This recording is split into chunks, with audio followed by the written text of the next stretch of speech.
E eu tenho uma palavra de Deus para o coração dos meus irmãos, nesta tarde, em Lucas, no capítulo 7, Lucas 7,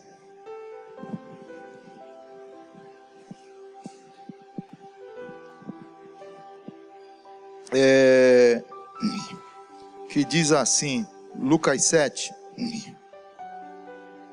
versículo 11, ao versículo 17, Lucas 7, versículo 11 ao 17, é um texto bastante conhecido, daqueles que leem a Bíblia, você já ouviu falar.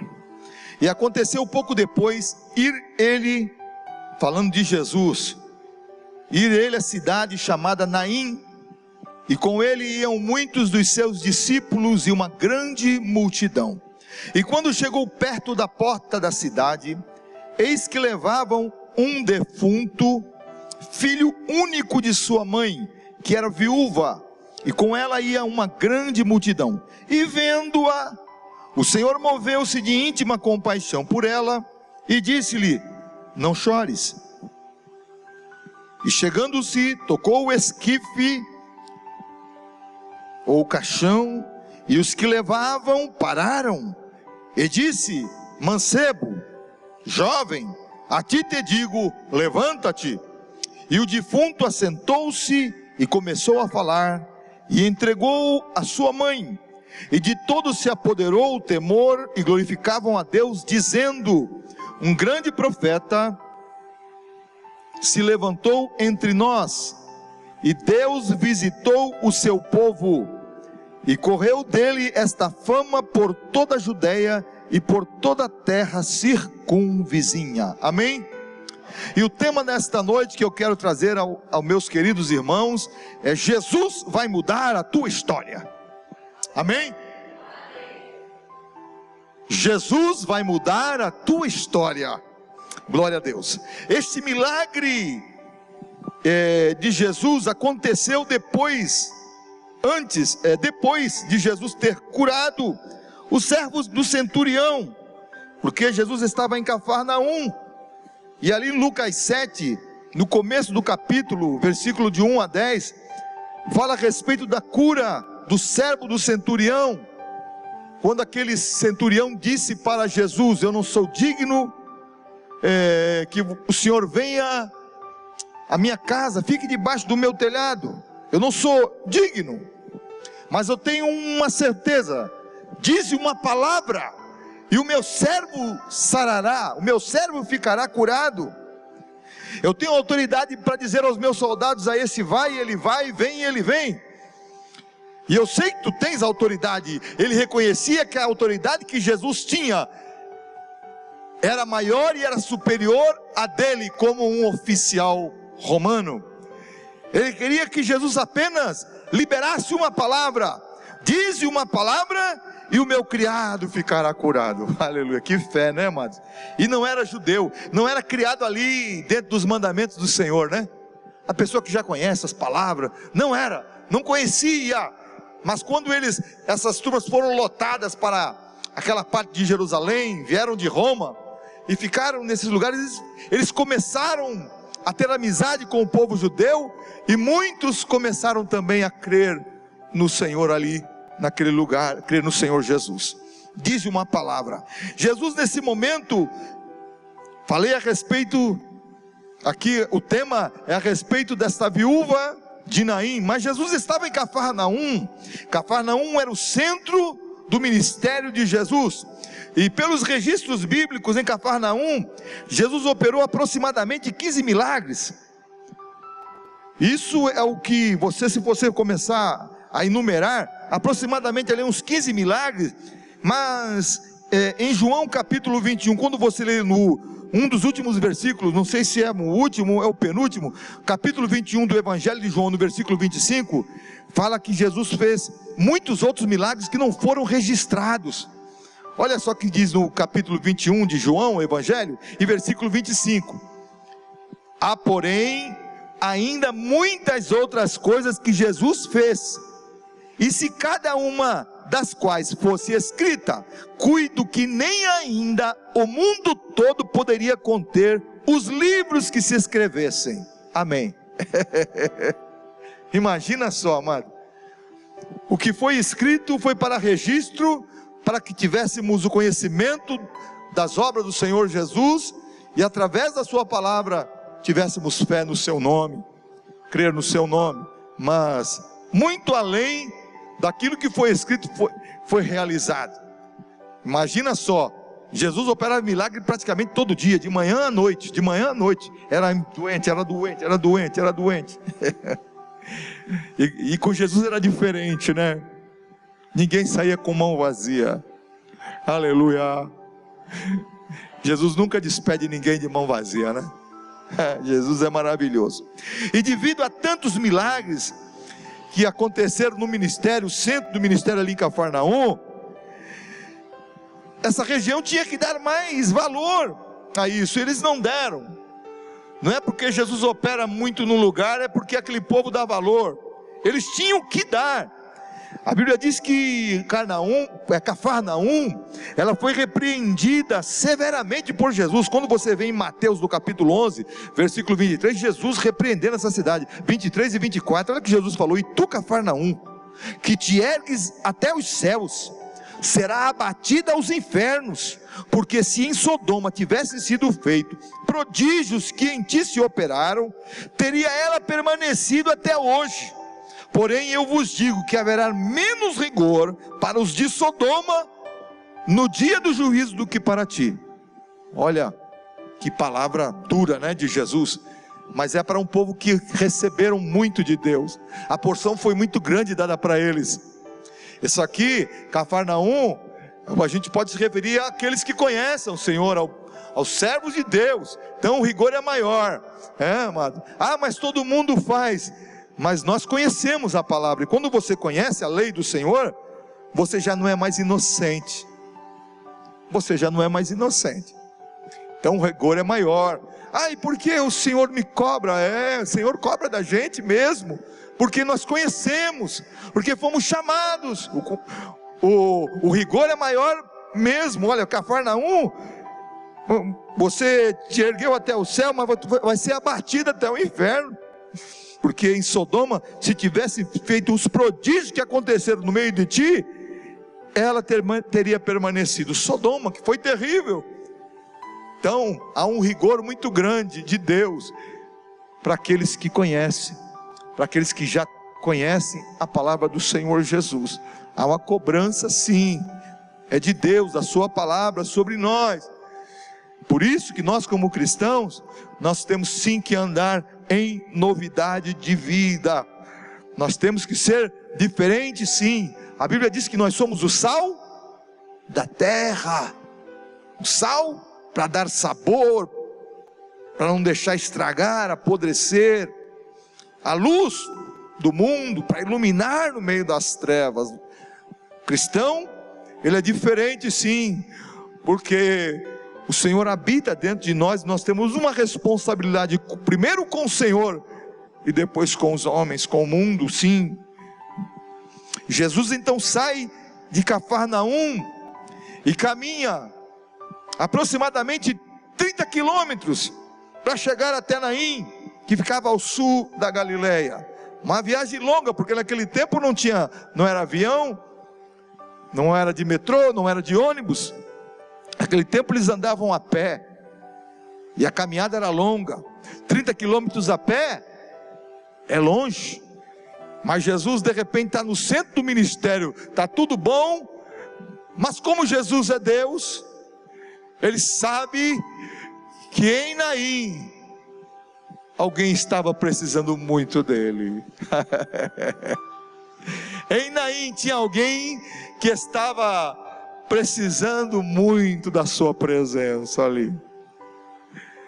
Aleluia. Louvado seja o nome de Jesus. Jesus sai de Cafarnaum, 30 quilômetros para chegar até a cidade de Naim.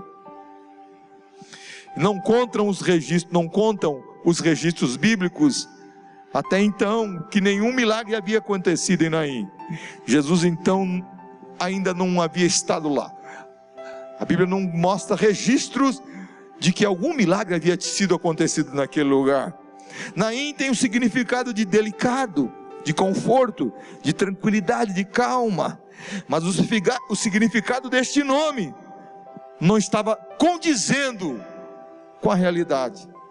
De repente alguém pode olhar para nós, ou para você, e ver ai, que pessoa tranquila, essa pessoa, olha, deve estar tudo bem, ela tem tudo, olha como ela está. Ela te olha na aparência, mas ela não sabe o que está dentro de você, a batalha que você está passando, a tua luta, porque nós cristãos não ficamos falando, abrindo a boca para os outros a respeito da nossa vida, de forma alguma.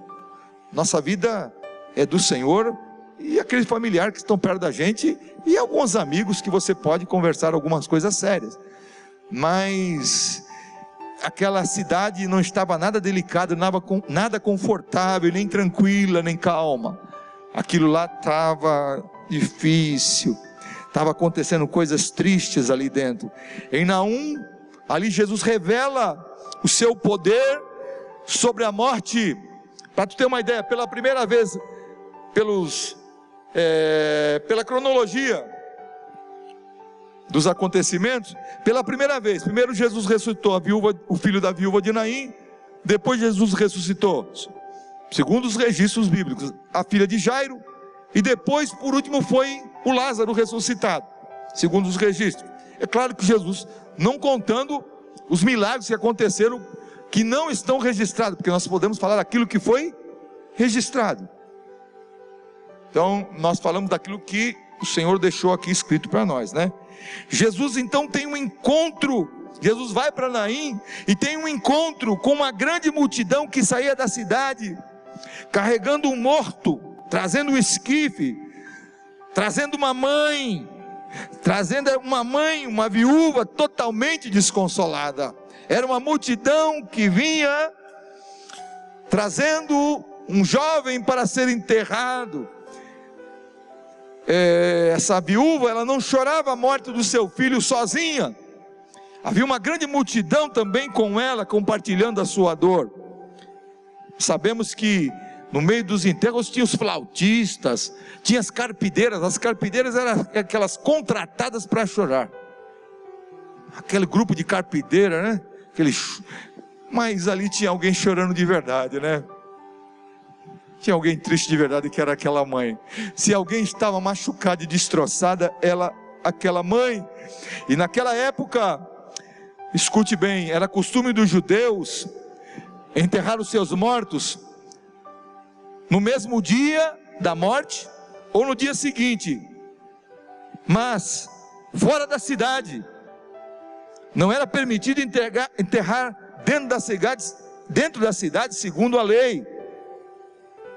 Em Levítico capítulo 21, versículo 11, diz que não se chegará a cadáver algum, não se podia tocar em morto, era impuro, nem sequer por causa do seu pai ou da sua mãe se contaminará. Podia ser pai, ser a mãe, morreu, você não podia tocar, a lei dizia assim. Em Números 19, 11 diz que aquele que tocar em alguma pessoa morta se tornará impuro durante 7 dias, havia um grande rigor.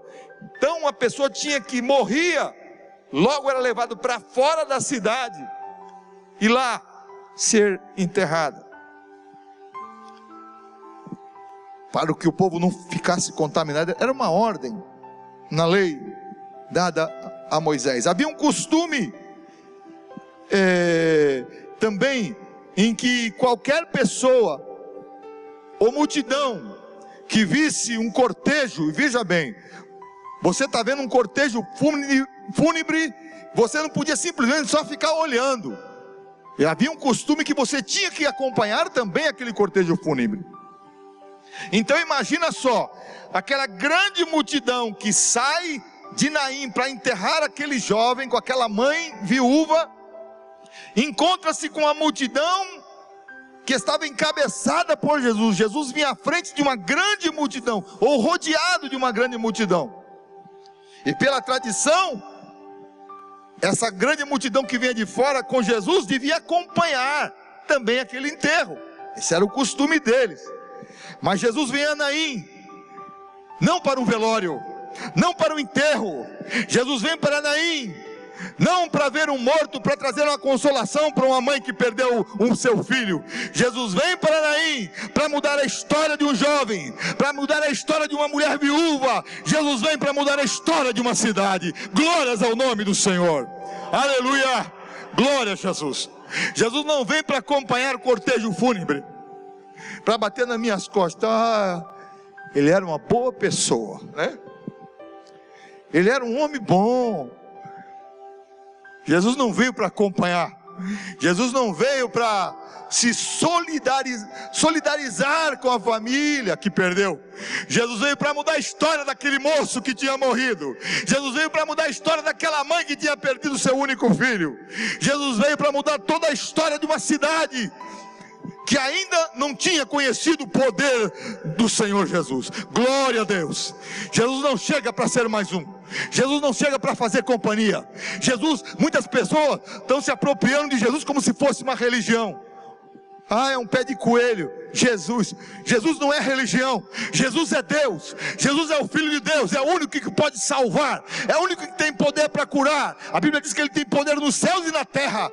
Glórias ao nome do Senhor. Todo o poder está nas mãos de Jesus. Jesus não é mais um. Jesus é o centro de todas as coisas. Glórias ao nome do Senhor Jesus. Glória a Deus, aleluia. Jesus é diferente. Jesus veio para mudar a história. Quando Jesus contempla aquela viúva para enterrar o seu filho único, a Bíblia diz que ele moveu-se. Ele ficou movido de íntima compaixão por ela. Aleluia, glória a Deus. Louvado seja o nome do Senhor. E nós vivemos um tempo que há muitos jovens, mancebos, jovens que estão morrendo, tanto fisicamente, morrendo espiritualmente. Há muitas mães que estão sofrendo por causa dos seus filhos, sem saber o que fazer. Há muitas mães enterrando seus sonhos e os sonhos dos seus filhos. É um tempo difícil. A Bíblia, ela traz lições para nós nos dias de hoje. Mas aconteceu há 2000 anos atrás. Hoje está acontecendo a mesma coisa. Tem muita mãe chorando hoje por causa de um filho que está preso. Uma vez eu fui visitar o filho de uma irmã, uma serva de Deus. Uma serva de Deus. Fui no presídio visitar, trazer uma palavra para ele. E quando chego, sabe como aquele moço está? Aquela mãe sofrendo e ele nem aí. É assim mesmo, sabe?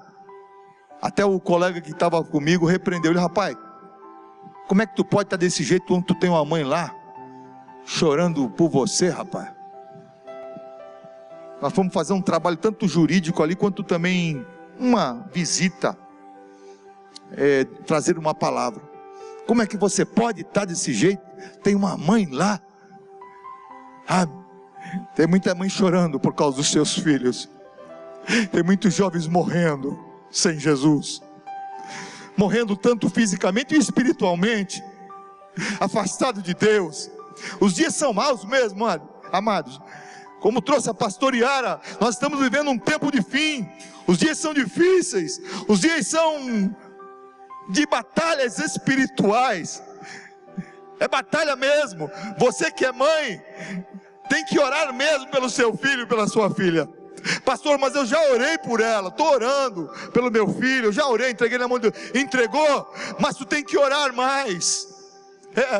Pastor, mas o que eu posso fazer? Ele já é maior, eu sei disso.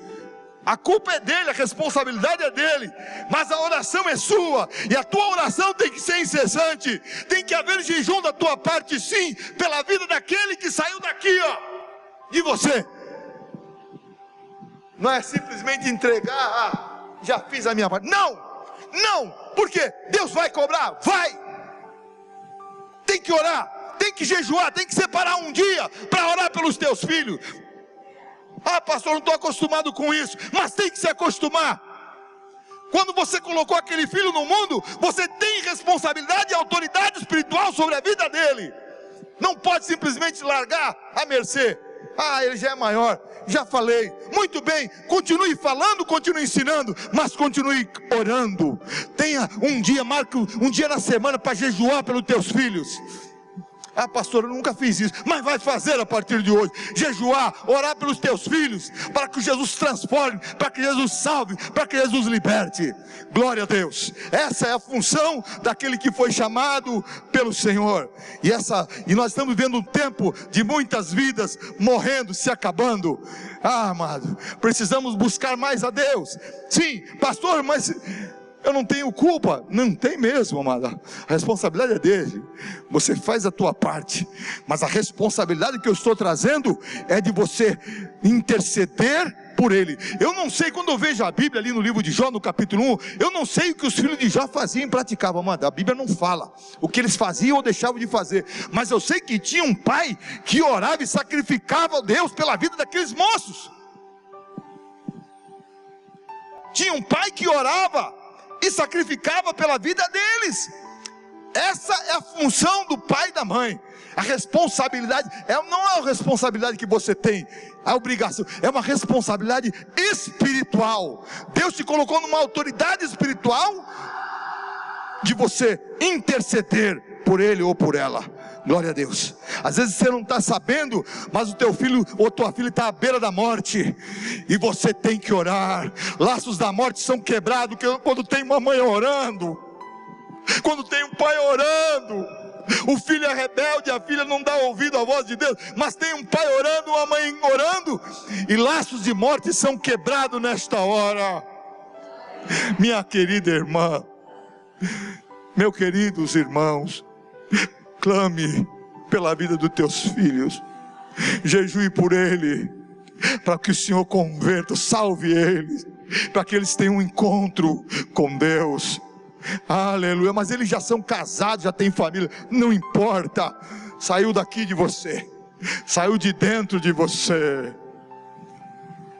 saiu de dentro de você. Aquele filho está debaixo da tua responsabilidade espiritual. Aleluia. Glórias ao nome do Senhor Jesus. Glória a Deus.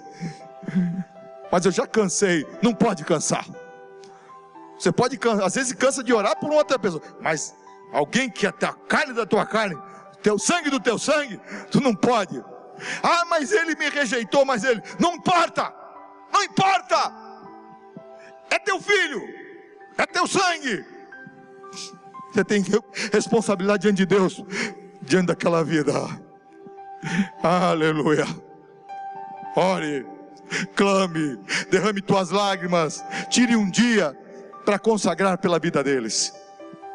Tem gente que faz mais do que um dia, eu sei disso, aqui mesmo.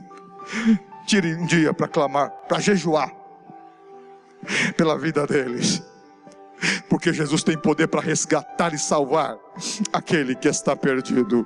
Aleluia. Às vezes você nem sabe, às vezes você não tem nem ideia. O diabo está lá, está colocando laços de morte sobre a vida dele ou dela, e você está ali. Não, a tua oração é poderosa quando chega diante do Senhor. Aleluia. Glória a Deus. Louvado seja o nome do Senhor Jesus. Jesus vem de longe, 30 quilômetros, para chegar em Naim. Vem de Cafarnaum para trazer de volta a vida, para trazer de volta a alegria, para trazer de volta a paz, para trazer de volta os sonhos que foram interrompidos dentro de uma família. Imagina só, aquela mãe que já tinha perdido o seu marido. Imagina a vida de uma mulher dessa. Perde aquele que sustenta a família, que é o marido, perde o seu companheiro, fica com aquele filho, aquele moço, aquele jovem, e de repente, cheio de sonhos pela sua vida, pelo futuro daquele rapaz. Agora aquele moço também é levado. Sonhos interrompidos. Em Lucas capítulo 10 e versículo 33 traz uma palavra maravilhosa. 10 e 33 de Lucas, falando a respeito do samaritano. Mas um samaritano que ia de viagem chegou perto de um judeu que estava meio morto, e vendo-o, moveu-se de íntima compaixão. Jesus, é o Senhor das causas impossíveis. Só Jesus. Aleluia. Em João no capítulo 8, versículo 11, a parte B, diz assim: aleluia. Não, Salmo 86 e versículo 15: porém tu, Senhor, és um Deus cheio de compaixão, piedoso, sofredor e grande em benignidade e em verdade. Que versículo lindo, né? Versículo, Salmo 86 e versículo 15: tu, Senhor, és um Deus cheio de compaixão, é um Deus piedoso, sofredor e grande em benignidade e em verdade. Deus sofre quando o homem se afasta da sua presença. Deus fica triste. A Bíblia diz que Deus não tem prazer na morte daquele que se perde, na morte do ímpio. Deus não tem prazer. Em Marcos no capítulo 8, Marcos, Evangelho, versículo 2 diz assim: Jesus falando para os discípulos, depois de ministrar para uma grande multidão e sair já num deserto, Jesus disse: tenham compaixão desta multidão, já faz 3 dias que eles estão comigo e nada tem para comer. Jesus sabe de tudo. Os discípulos, o homem, às vezes nós somos iguais, viu, amados? Não somos melhores do que os discípulos, não. Os discípulos, nem aí, preocupado com o deles, preocupado com o pãozinho deles, com a barriguinha cheia deles. Eles sabiam que do lado de Jesus não faltava pão. Do lado de Jesus não falta comida. Do lado de Jesus sempre chega coisa boa. Os outros, o que disseram para Jesus? Jesus, manda essa multidão embora. Você olha assim, oh Jesus, não dá nem para criticar os discípulos, né? Dá para criticar? Manda essa multidão embora, Senhor. Já estão cansados. Não tem comida aqui, não tem dinheiro para comprar isso tudo. Vai falar com Judas para ver o que ele responde. Não tem, acabou as moedas aqui. Mas Jesus olha para eles e diz para eles, cheio de compaixão: dá-lhes voz de comer, sustenta eles. Amado, às vezes a gente pensa que não tem nada, você pensa que não tem nada, mas você tem algo de Deus. Tem sempre uma palavra de Deus na boca daquele que ama o Senhor. Nunca diga que você não tem nada. Você tem. Você tem alguma coisa que pode mudar a vida de uma pessoa, de uma multidão. Você tem. Aleluia. Jesus estava preocupado. Jesus queria que também eles se preocupassem com isso. Essa misericórdia do coração de Deus, ninguém se iguala. Não dá. A Bíblia diz que Jesus ficou compadecido daquela mulher. Teve íntima compaixão. É uma compaixão profunda pelo sofrimento daquela viúva de Naim. Em Marcos capítulo 1, versículo 40 e o versículo 41 diz assim: que um leproso se aproximou de Jesus e suplicou a Jesus de joelho, dizendo: se quiseres, o Senhor pode purificar-me. A Bíblia diz que Jesus, cheio de compaixão, estendeu a mão, tocou nele e disse: eu quero, seja limpo. Aleluia.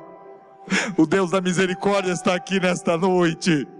Ele toca na nossa vida e libera a palavra de cura nesta noite, libera a palavra de restauração, libera a palavra de milagre para a nossa vida, para a nossa família. Ainda tem jeito, ainda há uma porta aberta para o céu. Aleluia. Glórias ao nome do Senhor. Glória a Jesus. Aleluia. Glória a Deus. Leproso, ninguém podia chegar perto. Com o leproso era só pedrada. Quando ele chegasse perto de alguém, o povo já pegava a pedra e saía em cima dele. Pela lei ele não podia se aproximar de ninguém, porque era contagioso, as pessoas podiam pegar lepra. Mas quando ele clama: Senhor, se tu quiseres. Imagina só, você nessa posição, Jesus está aí perto de vocês. Jesus está do lado de vocês aí, hein? Imagina essa cena. Jesus está do teu lado aí, minha irmã. Senhor, se tu quiseres, o Senhor pode me curar da minha lepra. A Bíblia diz que Jesus saiu de lá, se aproximou dele, tocou nele e disse: eu quero ser limpo. Aleluia. Jesus está aqui nesta tarde. Aleluia, Jesus está aqui nesse lugar. É tarde de milagres. É tarde de Deus abrir porta, de restaurar a tua vida, restaurar o teu corpo, a tua saúde, porque a tua vida, amado, é para glorificar a Deus. Quando você pede saúde, você sabe quando você pede: Senhor, eu quero saúde para louvar o teu nome, para adorar o teu nome, para ser testemunha viva do Senhor. Glórias ao nome do Senhor Jesus. Aleluia. Oh, palavra viva de Jesus. Jesus cheio de compaixão. A Bíblia diz que a palavra viva saiu da boca de Deus, que sai da boca do Senhor. Ela traz consolação àquela viúva. Primeira palavra do Senhor traz ali sobre aquela viúva consolação. A palavra de Jesus traz esperança para ela. Consolação e esperança. Não chores. Imagina aquela mulher gritando, chorando perto do seu filho, sem poder tocar nele, porque se ficasse tocando no morto, é considerado impuro. Ela gritando, chorando. E quando Jesus, com outra multidão, olha para ele e diz: para! Aquele cortejo que vinha caminhando para o enterro, Jesus diz: para!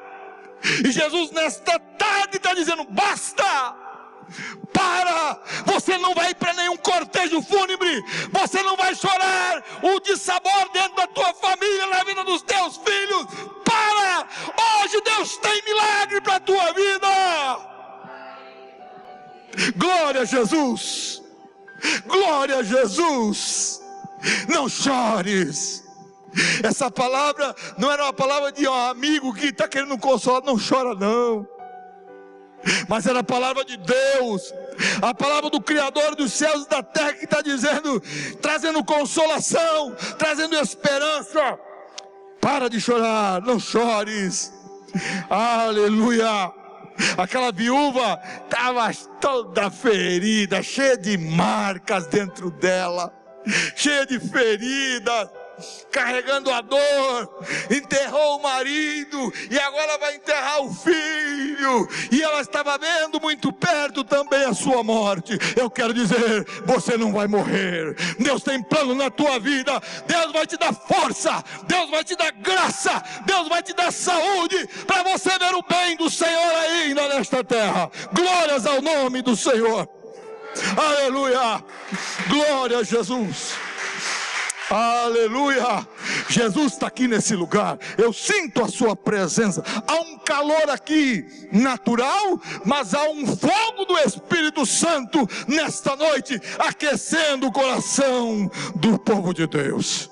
Aleluia. Glória a Deus. Era uma mulher de poucas rendas, ou de parcas rendas, de poucos recursos. Perde marido, agora perde o seu único filho, o arrimo da sua casa, aquele filho que podia dar o apoio na sua velhice. Imagina só, envelhecer sem ninguém. Aquela mulher estava numa situação difícil. Aleluia. Jesus foi a Naim por causa dela mesmo, por causa daquela família. A palavra viva de Jesus sai da sua boca, trazendo consolação para uma mãe, esperança para uma mãe, mas trazendo ressurreição para um jovem que estava sendo enterrado. Levanta-te. Primeiro Jesus se refere, vai em direção à mãe, não chores. Agora para o morto, Jesus disse: levanta-te. É a autoridade e o poder que Jesus tem sobre o império da morte. Aleluia. Só Jesus tem esse poder. Glórias ao nome do Senhor. Jesus trouxe, Jesus dá àquele jovem uma segunda chance e um recomeço. Aleluia. Jesus dá para aquele moço que estava no caixão uma segunda chance e um recomeço. Levanta-te. O sonho daqueles jovens foi interrompido pela morte. O sonho daquele jovem foi parado por causa da morte. Mas Jesus chega para dar uma segunda chance, para trazer um recomeço. Aleluia. Jesus tem uma segunda chance para você. Jesus tem segunda chance para os teus filhos. Jesus tem uma segunda chance para o teu lar. Jesus tem uma segunda chance para o teu casamento. Aleluia. Glórias ao nome do Senhor. Levanta-te. Glória a Deus. Glórias ao Senhor Jesus. Jesus sempre tem. Oh, Jesus maravilhoso. Aleluia. Ele tem perdão. Ele tem misericórdia. Quando ninguém estende a mão, todo mundo se dá o caso por perdido. Vem a mão de Deus para você. Eu te ajudo. A minha graça te sustenta, te levanta de novo. Aleluia. Glórias ao nome do Senhor. Se lembra daquela mulher que foi pega em adultério, em João 8, versículo 11, a parte B?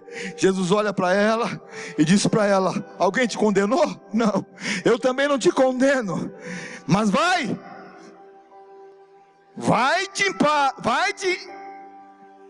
e não peques mais. Vai e não peques mais. Jesus dá uma segunda chance, uma nova oportunidade, para não continuarmos nos mesmos erros de antes, não, para sermos diferentes, para melhorarmos. Amém? Jesus podia ter falado nada, a tua fé te salvou, mas Jesus, vai, não faz mais isso não, viu, filha? Porque Deus fica triste. Não pecas mais. Aleluia. Pela lei, ela já estaria morta. Pela lei, ela seria apedrejada. Pela lei não tinha segunda chance. Mas a graça de Jesus se ha manifestado, trazendo salvação a todos os homens. Aleluia.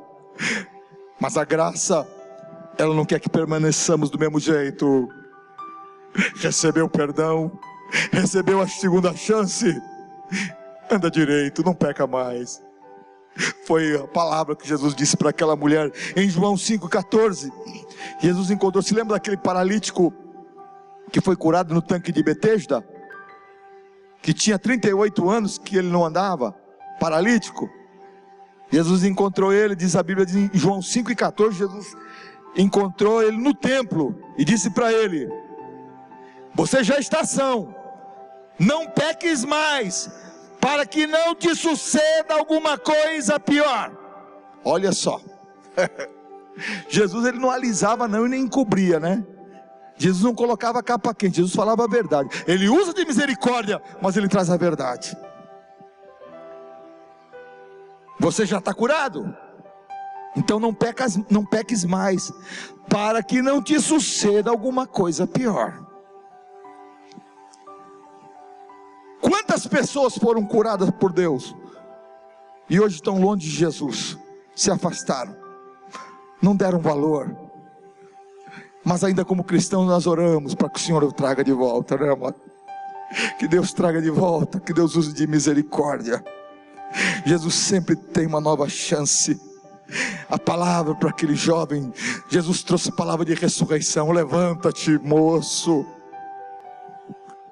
acorda desse sono de morte, eu venho trazer nova chance. Era a ressurreição de sonhos, era uma vida que ia viver, que ia conquistar, que havia sido interrompido pela doença, pela morte, mas Jesus chegou para mudar todas as coisas. Glória a Deus. Amados, você não pode parar de crer no poder de Deus, no poder que o Senhor tem de transformar, no poder que Jesus tem de curar, no poder que Jesus tem de libertar o cativo e o oprimido. Você não pode parar de crer, não. não, ainda que os outros parem de orar, parem de crer, você que foi chamado por Deus, não pode parar de acreditar. Não, parece que está impossível, parece difícil, mas eu creio que Jesus vai fazer um milagre. Mãe, pai, continua orando pela tua filha, continua orando pelo teu filho, continua orando pelo teu lar, porque Jesus quer fazer milagre, Jesus quer salvar, Jesus quer restaurar, Jesus quer curar, Jesus quer trazer nova vida. Glórias ao nome do Senhor. Aleluia, glória a Deus. Jesus veio trazer uma nova chance. Lembra daquele louvor? Uma chance igual a esta talvez eu não tenha mais.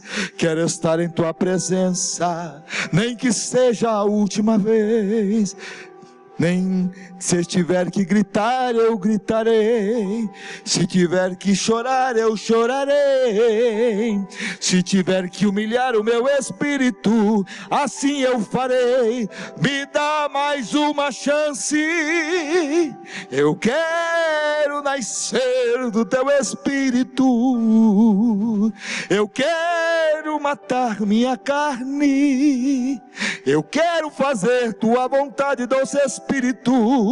Que a minha vida seja a tua vida, Jesus. Não podemos perder a chance que Deus nos dá. Não importa quanto tempo de cristão eu tenha, não importa a vida que eu leve, se eu, sabe, às vezes nós fazemos um julgamento a nosso respeito bom demais. Como, pastor? Às vezes a gente faz um julgamento a nosso respeito bom demais, sabe? Eu sou bom, eu sou uma pessoa boa, eu sou uma pessoa correta. Amado, esse pensamento é pensamento farisaico.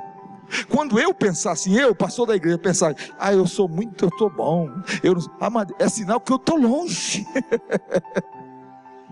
Evangelho é diferente. Paulo dizendo, ele falou, ele disse primeiro assim, eu fui que trabalhei mais do que os apóstolos. Aí ele volta para o lugar dele. Não eu, a graça de Deus em mim que fez isso. Aleluia, aleluia. Somos nada diante do Senhor. Quando eu tentar me justificar e achar por algumas atitudes boas que eu tenho, que eu estou muito acima da média, é sinal que eu estou longe. Estava conversando até com a pastor Yara esses dias. Poxa, a pastor Yara falando comigo, às vezes nós queremos ser melhor do que Jesus. Jesus sofreu, foi chicoteado, foi esbofeteado, e nós queremos ser bonitinho, né? Não queremos sofrer pelo amor de Jesus. Não queremos que ninguém fale mal de mim, da gente. Não aceito. Processo ADV, né? CADV. Vou processar. Vou fazer. Por quê? Eu tenho direito, sou cidadão, pago imposto. Espera aí, amado, menos. Jesus falou, eu passei por tudo. Eu fui rejeitado, mas muitos me aceitaram. Assim como me aceitaram a mim, muitos também vão aceitar vocês. Mas Jesus foi chicoteado. Jesus, aleluia. O apóstolo Paulo, ele passou por muito disso. Não tinha homem que era tão inteligente, capacitado. Ele era poliglota, conhecedor da lei, conhecedor, inteligente. Mas como aquele homem sofria, como ele apanhava. Teve uma vez que ele apanhou tanto, a ponto de perder o seu sentido, ficou desmaiado. Aí de repente os cristãos vieram, os irmãos vieram em volta dele, fizeram uma volta para pegar ele,